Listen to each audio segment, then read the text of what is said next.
की आपण एक नवीन उपक्रम आता चालू करतोय सर, की सकाळी उठल्यापासून संध्याकाळपर्यंत ज्या काही लागणाऱ्या गोष्टी त्या एका सिंगल किट मध्ये, एका कॉम्बो मध्ये भेटणार आहे. आम्ही आता एक नवीन असे किट तयार करतोय, फॅमिली किट बनवतोय, व्हेजिटेरियन आणि नॉनव्हेज वेगवेगळे. त्यामध्ये सुद्धा 4 लोक, 3 लोक किंवा 5 लोक अशी वेगवेगळी कॅटेगरी करतोय. पण तुम्ही तुमचं कुटुंब मग साधारण ॲव्हरेज आम्ही विचार करतोय की महिन्याभरात त्यांच्या काय काय ॲक्टिव्हिटी, फूड ॲक्टिव्हिटी असतात. मग तसं आम्ही ते ॲव्हरेज काढतोय.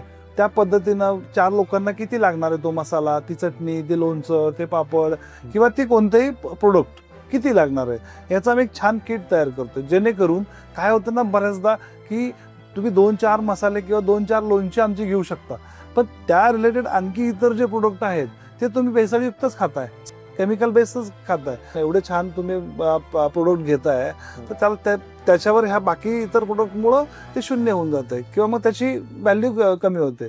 सो मला असं वाटतं की आम्ही तो विचार करून आम्ही सकाळी उठल्यापासून संध्याकाळी झोपेपर्यंत दैनंदिन जीवनामध्ये जे काय तुम्हाला फूड आयटम आमच्या रिलेटेड असतील त्याचा पूर्ण विचार करून एक हेल्थफुल म्हणजे तुम्हाला असं एक आम्ही किट तयार करून देणार आहे की ज्यामुळं थोडेसे तुम्हाला एक्सपेन्सिव्ह असेलच, मी आवर्जून सांगेन, पण याला चॅलेंज नाही आहे की तुम्हाला असे प्रोडक्ट एवढे टेस्टी, एवढे हेल्थफुल आणि पारंपरिक पदार्थ तुम्हाला यानंतर कुठे मिळतील.